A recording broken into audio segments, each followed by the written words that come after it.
Mr. Battle. We have CR 49, 2024, resolution concerning Stormwater Pond Task Force. Do you have anything to add to that, Mr. Battle? Mr. Chair, CR 49 proposes the establishment of a stormwater pond task force. And this task force will be set up to study issues and determine the status of all stormwater ponds that are not under the management of the county. And in fact, I believe, and I won't steal the sponsor's thunder, but the purpose of this is to address scenarios where stormwater ponds are required to be maintained by homeowners associations, common ownership communities, and entities that are private and citizen-based. And so this task force then would study those scenarios, including ownership, the responsibilities for operation and maintenance, explore possible funding sources, and also to determine, explore risk factors involved with transferring ownership of these types of facilities over to the county. So this resolution requires a study to be prepared within 8 months of the adoption of the resolution. The task force would have 15 members, 5 from homeowners associations who are involved with maintaining one of these facilities, 1 member from, it says the delegation, and I'll let the sponsor specify whether that's the House, Senate, or whether it's a congressional delegation, but we can get to that part. Then there's 1 spot for a county-based engineer, 2 spots for council members whose districts are affected by this scenario, a member from Maryland National Capital Park and Planning Commission, a member from the county's Department of the Environment, the county's Department of Public Works and Transportation, county's Department of Permits, Inspection and Enforcement, 1 from the Common Ownership Communities Commission, and 1 member from the Soil Conservation District. Now, just to make sure we're clear out, the staff that's here, Ms. Canning, legislative officer, Mr. Alex Hurdle, who prepared the policy analysis for you that's in your binders. Also, we're joined by Ms. Reese S.B. Glassman here, and as well as our one and only director of the Department of Environment's director, Andrea Crooms. So I believe she has one of her staff people here with her. No, this is. Oh, I'm sorry. Who's that? Deputy Director from DPW. Oh, I'm sorry, sir. My apologies. My apologies. Now, I think, Mr. Chair, I think it's appropriate to allow the sponsor to make a couple of introductory comments and then. Yes, I know we don't want to miss Mr. Hurdle's discussion as well. So I don't know if maybe we should do that and then go to the sponsor. Or you have more to add, Mr. Hurdle? I don't have anything specific to add. I think my report speaks for itself. I know the one concern that I addressed in the report was that the resolution requires an 8-month time frame for the study to be completed. In speaking with staff from the Soil Conservation District, they estimated there's hundreds of non-county maintained stormwater management ponds within the county. So an 8-month time frame may be tight. It may also require the resources either of the agencies or a contractor. So I think that needs to be determined at some point. all right, thank you, Mr. Hurdle. And Mr. Chairman, I want to point out we do have 5 individuals signed up to Okay, speak on this bill as let well. me turn to the sponsor next. Ms. Blagay. Sponsors, I also did it with Councilwoman Watson. Okay. I will open up. This has been an issue in my district that that must be addressed. We have many ponds in Woodmore. You will hear people from Woodmore today, from my community. You will hear Largo. We have ponds that are just not maintained. It is too big of a job for our HOAs to take it on. And it impacts the health. I mean, we will have someone talk about dredge in the back. There are things, it starts to stink. It impacts the quality of life of residents. We are growing rapidly as a county. And we realized these stormwater ponds, without when you're building, you have to realize they continue. We have these ponds all throughout the county, so I'm not surprised by that. We found as we put this out, many people started reaching out to our office, but we need to do something because this is going to impact the health of our community. And I'm glad that I have residents from my community that are going to tell you what they're experiencing. One of the big ones is Largo, where it is a beautiful pond, but when you walk, you can even smell. You can start to smell the lack of maintenance that's coming from it, and the money that it's going to require for the HOA to bring it to standard is a lot. We really need to figure out a resolution, and this at least puts all of the stakeholders at the table to discuss this and come up with a resolution. I am open to extending it to however long you think. If the expansion is months or a year and a half, I'm okay with that, because I definitely think we just need a resolution. Yeah, I mean, we definitely need enough time to get the job done.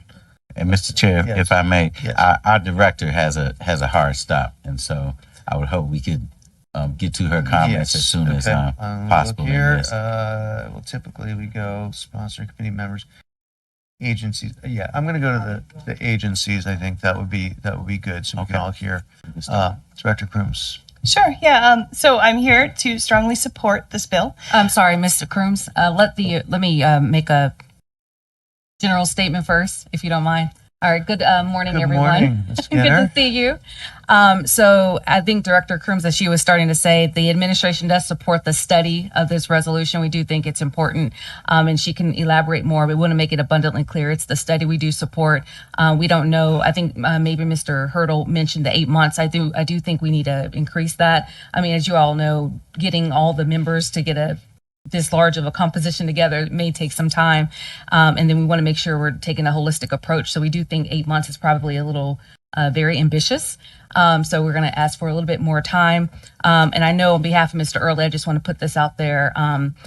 Obviously, there's going to be there's a fiscal concern. We don't actually know what the cost is going to look like, and hopefully we get that information from the study. But go ahead, Director Crooms. I just want to make it clear that it's the study that we are definitely in support of. Thank you.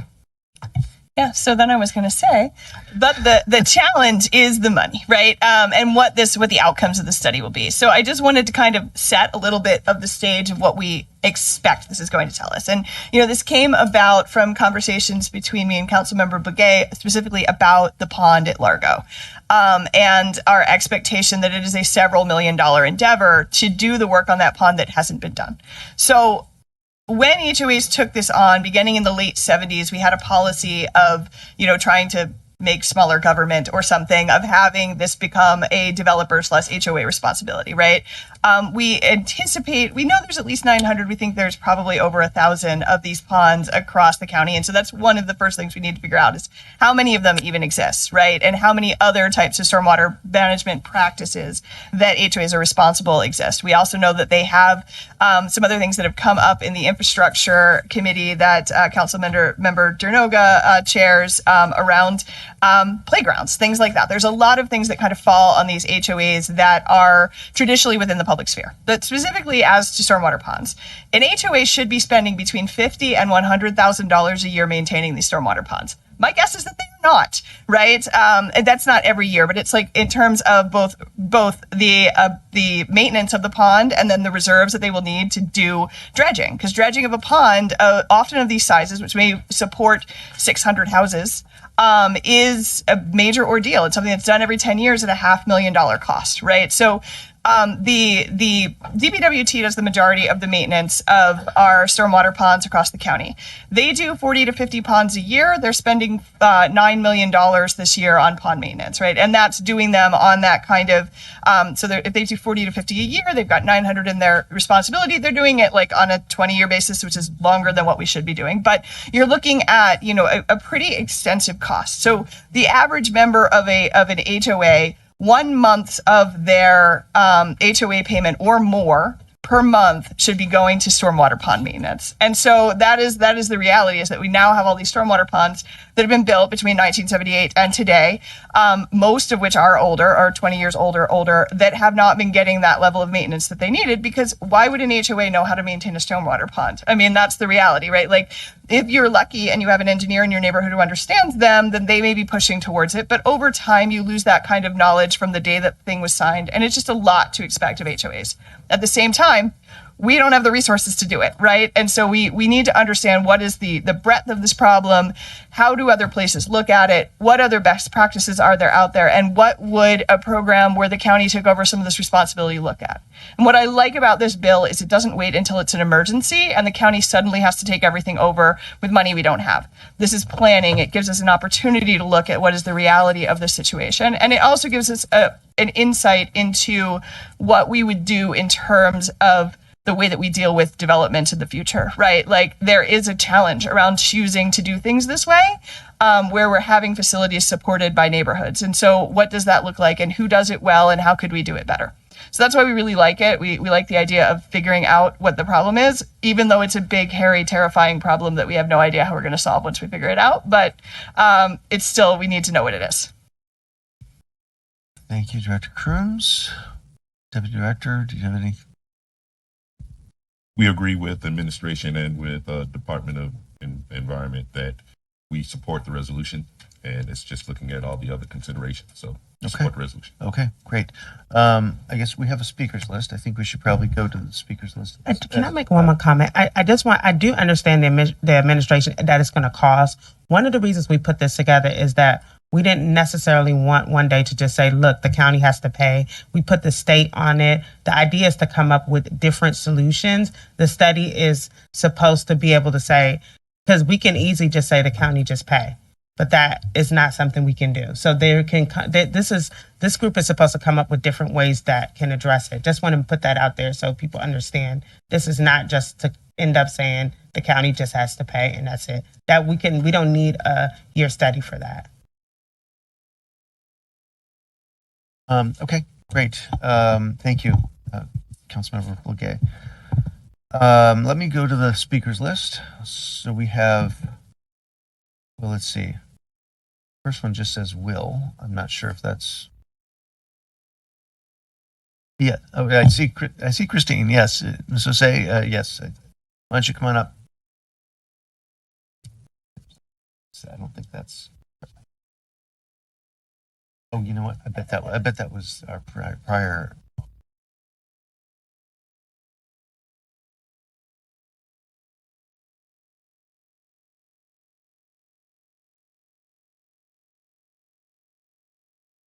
Good morning. Good to see you again. Mr. Chair, Vice Chair, members of the committee, I'm Christine Osei. I'm here in a personal capacity. I'm an employee with Maryland National Capital Planning Commission. I'm on leave to come here because I live and I work here. And I'm also a member of the board of my association, and I'm not here to represent either. I'm speaking from personal experience. I live in Woodmore North. My address is 12706 Willow Marsh Lane. My husband and myself and our family has lived there since 2004. I'm an urban planner by trade. For 30 plus years, I enjoy ponds. I have a private easement on my property that leads to a pond behind my home. When I moved into the community, the presentation was that the county will come at least once a year to work on the pond, look at the trees around the pond, and try to address water drainage. We have a creek that the pond drains into. First of all, on Willow Marsh Lane, it drains from Willow Marsh Lane to the pond. 85% of the water from the street goes to the creek. 15% goes to the pond. And the pond, since we moved in, nothing was ever done. I call the county almost every year. Is somebody coming here? During COVID, we had 3 deers that died in the pond. There's an outlet that leads from the pond to drain into the creek.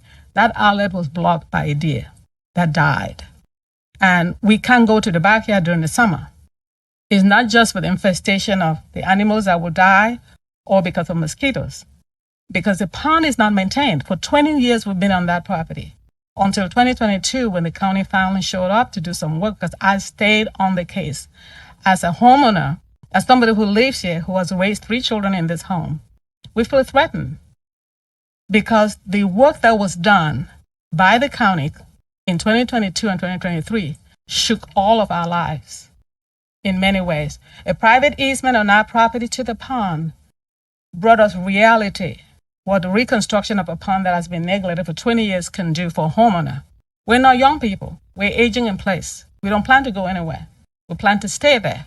We feel at this point threatened that if this had to occur the next 10 years for another reconstruction of a pond that was never addressed for 20 years because the county doesn't have money, the HOA doesn't have money either.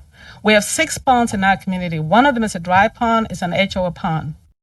And we have 5 of them at the others. But the HOA comes to cut grass only. They do that regularly. So I'm here not just because of the infrastructure itself, I'm here for maintenance and the location. I'm not opposed to pond. I know the benefits of pond. So my question is, maintaining those ponds regularly will safeguard, protect homes that have private easements to go to the pond. That's my issue. Thank you very much. Thank you very much. Next, we have Ayanna Crawford. And after that, Brian Concepcion. I'm sorry. We're not yet. It's Just follow. We're all right. Appreciate that. Yes, please go ahead. Welcome. Good morning. My name is Ayanna Crawford. I am here in 2 hats. One as the president of the Homeowners Association of the Towns of by Lake Largo, and which backs up to Lake Largo, and secondly as the president of the Homeowners Association for the larger umbrella association that community belongs to, the Largo Town Center Association. So we have about 11 communities, residential and commercial, within that umbrella. We are responsible for the operations and maintenance and taking care of that lake. It's called Lake Largo because it is a large body of water, but it is really a stormwater management pond. Our situation is a little different than a lot of other ponds around the area or around the state because we are more of a regional pond. The water that comes into our pond is from multiple communities, residential, commercial, as well as county and state streets that are running off into the pond. So it creates a bigger issue. Our community, our development is more than 30 years old. Ponds were not even built the same back then. For an example, our pond was not built with catch basins. So trash for over 30 years have been flowing into the pond. I consider stormwater management pond an infrastructure.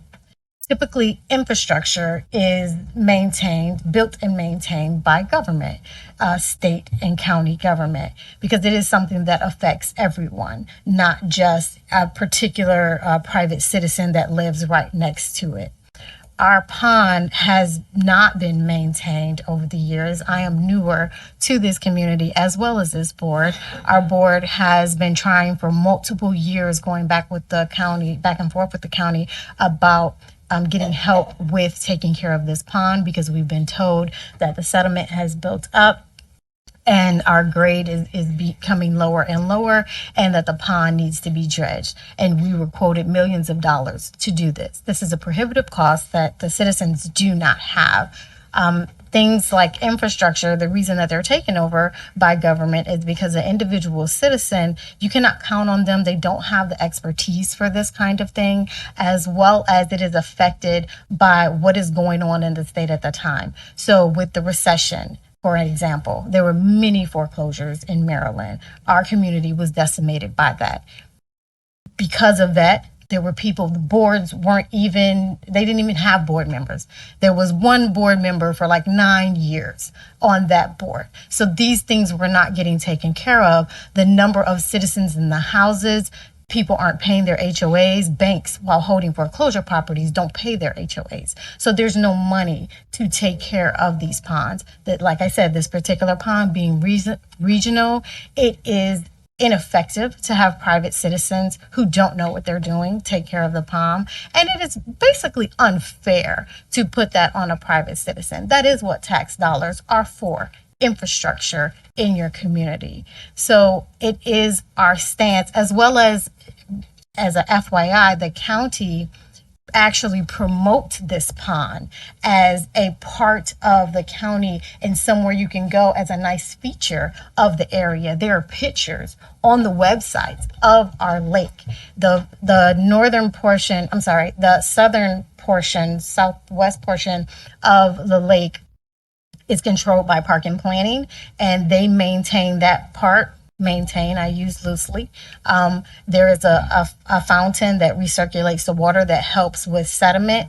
It is not on. They refuse to turn it on because they say there's too much sediment in the lake, it'll get broken, which compounds the issue. Okay. So it's algae and what forth. And I'm sorry, I know I'm out of time, but I just want to, to explain that our situation is different. It is regional. So that is why we're here representing why it is beneficial for the county to help step in with this. So it does not become a further health issue for the citizens in the county. Okay. Thank you. Thank you. Thank you. Next we have Brian Concepcion, and after that, Randy Atchison. And I apologize, but I have to attend a doctor's appointment. We understand, Director Crooms. Thank you for being here. Oh, sorry. It's okay. Yes. Good morning. My name is Brian Concepcion. I am the Vice President of the Largo Crescent Homeowners Association. I'm also an attorney. I work for the Office of General Counsel for the U.S. Department of Housing and Urban Development. I have extensive experience with foreclosure and evictions in the region. To say the stormwater issue is one that should be overlooked due to funding issues would be a problem, because there are long-term implications by not addressing this issue. What many people don't understand is that in the state of Maryland, one of the very few jurisdictions in the country that allows HOAs to have a super lien. And what that allows the HOAs to do is to foreclose on the homes. So with the HOAs being responsible for paying for extensive repairs to a stormwater pond, some extensive as millions of dollars to repair, that would trickle down to the homeowners. And essentially, when the homeowners would have to decide whether they're paying their mortgage or their HOAs, they're going to elect to pay their mortgage rather than a HOA. But what happens is the HOA will be able to foreclose and recoup the money. And what happens at that point is people will end up facing foreclosure with the mortgage company. So there's a long-term implications financially by not addressing this issue. And so as much as the administration and executive departments take the stance of concern about finances, there are other additional concerns and implications that need to be considered when it comes to this issue. In December 2013, the Maryland National Capital Park and Planning Commission stated that the management of stormwater runoff will continue to be an issue as the area develops, and management of stormwater on site will be a critical issue in the future. This demonstrates that this has been an ongoing issue for well over 10 years. And thankfully, Councilwoman Legay and Watson have taken the charge to address this issue. And so at this point, this resolution is a step in the right direction to avoiding catastrophic issues when it comes to the different HOAs around the state, the county, and it's important to also recognize HOAs such as mine. We don't have any kind of connection directly with the lake itself. Our community is off to the side, but because we're HOA within an umbrella association, we have to pay twice as much. And so if we're responsible for paying this is going to have significant financial implications for our community members. So we hope that everyone who is sitting here at the table is willing to support the resolution and what it is intended to do. Thank you for your time. I truly appreciate it. Thank you very much.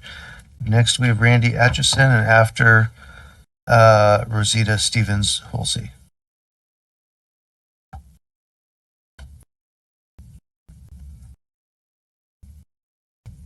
Good morning, Good morning. everyone. Peace and blessings. I am honored to speak today as a resident and representative of the Largo Town Center Association. where I serve alongside Ayanna Crawford as a board member dedicated to maintaining the common areas, including our stormwater system around the developing downtown Largo and Largo Park. Originally zoned for commercial properties, as we all know, the area surrounding the system is now enveloped by residential communities. While we understand the evolution of development objectives, the accountability outlined in governing documents remains unchanged. Displace the majority of upkeep responsibilities and associated costs squarely on individual homeowners who are already grappling with the financial impact of recent legislation mandating reserve funds. This situation disproportionately affects Largo Town Center residents while exempting the county despite its ownership of land contributing to stormwater runoff into the pond. This approach unfairly shifts the financial burden onto local homeowners. It is unreasonable for us to bear the financial responsibility for maintaining a stormwater system within a public park simply because of the broad stroke of a pen made decades ago. We are not advocating for a complete disengagement from the process. Rather, we seek a partnership because we deeply value our park. It is home to rare wildlife and serves as a vital space for mental, physical, emotional, and spiritual well-being of our neighboring residents. In times of chaos, it provides a sanctuary of peace. So we love our pond. Such a cherished place deserves some thought leadership. Therefore, we are urging our county leadership to listen to and understand our concerns today. We are committed to doing our part and propose a more equitable sharing of responsibilities supported by thorough research and strategic planning by a task force. In conclusion, Prince George's County has vested interest in resolving this issue, integral to its development for downtown Largo. Neglecting the stormwater management and maintenance of our pond will burden local homeowners, as we heard before, and undermine broader county development goals. We are confident by working together, we can find a sustainable solution that benefits our community and preserve our natural resources. I also want to add that pond is the place where we have fishermen. People come out and fish, and I wouldn't fish in that particular pond. And I think with the algae and the sediment that is building up, as Wala Bligay, our councilwoman, stated, is just a detriment to the residents in the county. And even the development that is proposed to happen for downtown Largo. So thank you all for your time, and I look forward to the partnership that we can build through this task force. Thank you very much. Ms. Stevens-Holsey, great to have you here. It's okay, you can stay right there. Yep.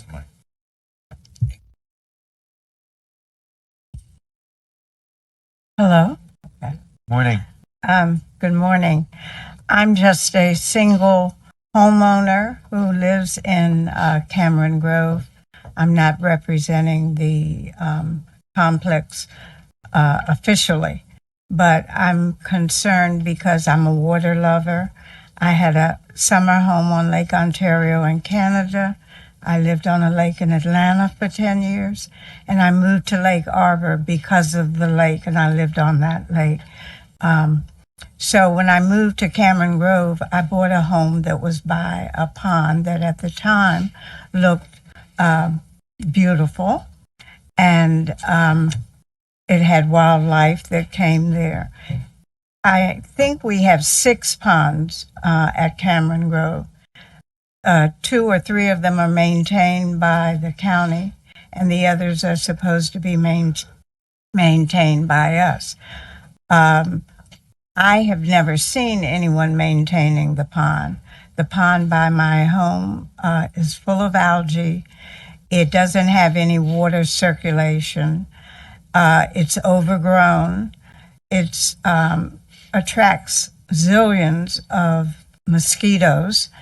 And we have a fox and 5 pups who live in the tall grass, which most people don't know about.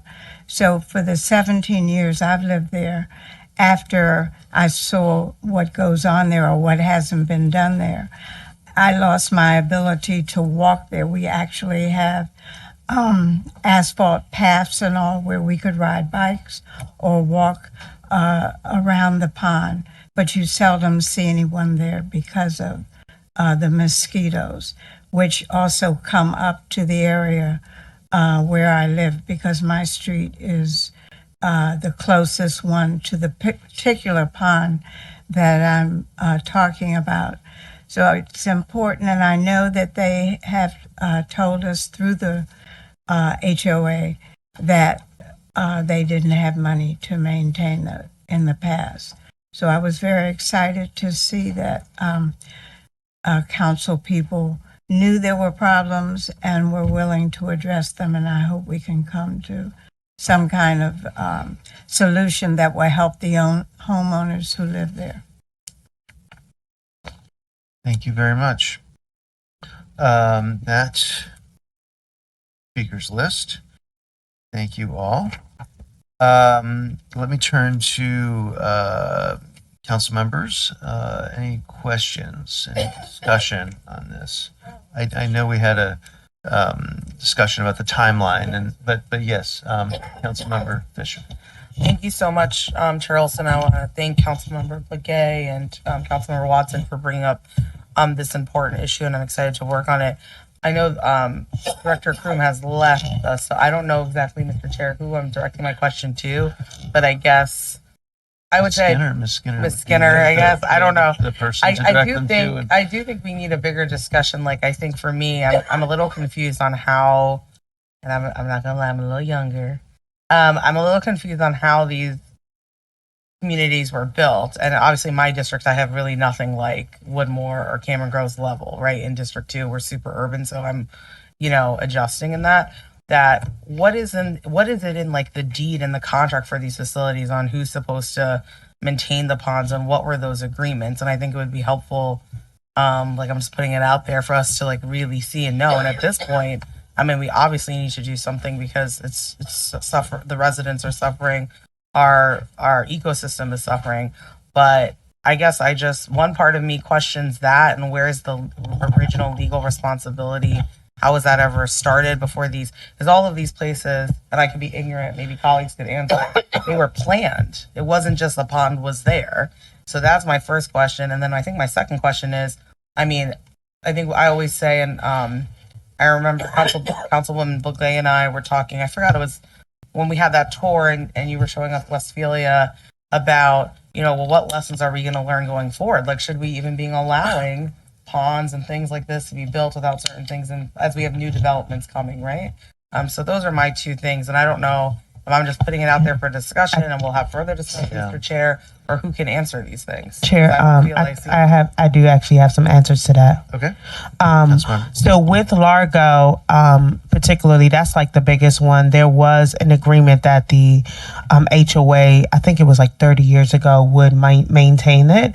And so that's sort of like the issue is like now they need to transfer it over. But one of the things I noticed is I don't think any of these should be under the management of HOA. But in trying to quickly build, I think as we're building communities, in order to get through our process, I think that the developers have the HOA owns the land, and so they usually are required to maintain it. I do think that part of this study should be recommendations is that should be part of it. Sorry, I am congested. What should we do going forward? And that's part of the study. That's the whole point, is to not only come up with what we're going to do now, but what we would do in the future to avoid this. Because I do think initially people did think, and now you're back, so then that, but I do think initially there might have been an understanding that the HOA could manage it until they saw how hard it was.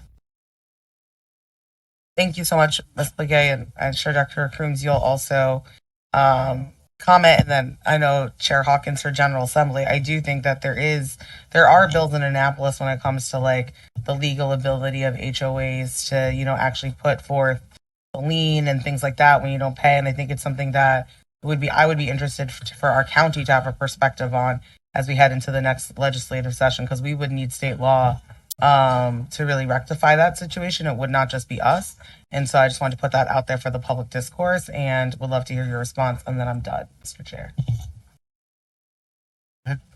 Dr. Yeah, Crooms? so I think that really falls under the Council on Common Ownership communities. And I think that's one of the reasons that they exist, is to really understand what are those larger challenges within HOAs and you know, that both are being experienced by the HOAs themselves and what threatens the larger fiscal, you know, feasibility of the county. I know they may have already had their retreat. If not, they're having their retreat this month. So, you know, the folks who are on that commission are experts. We also got Mr. Holmes, who is a delegate on that commission. So hopefully they can, you know, advise us on what to do. But certainly from an infrastructure perspective, we're more than happy to lend our expertise as well. Go ahead and follow up. Yes. My please. follow up for you, Director Crooms. Do you have and I appreciate Councilmember Gay's work in her community and knowing what's going on. Is there a list of like ponds and things like this that you actually have for the county? Like, this is all the That's a question. Let her answer. Time for it.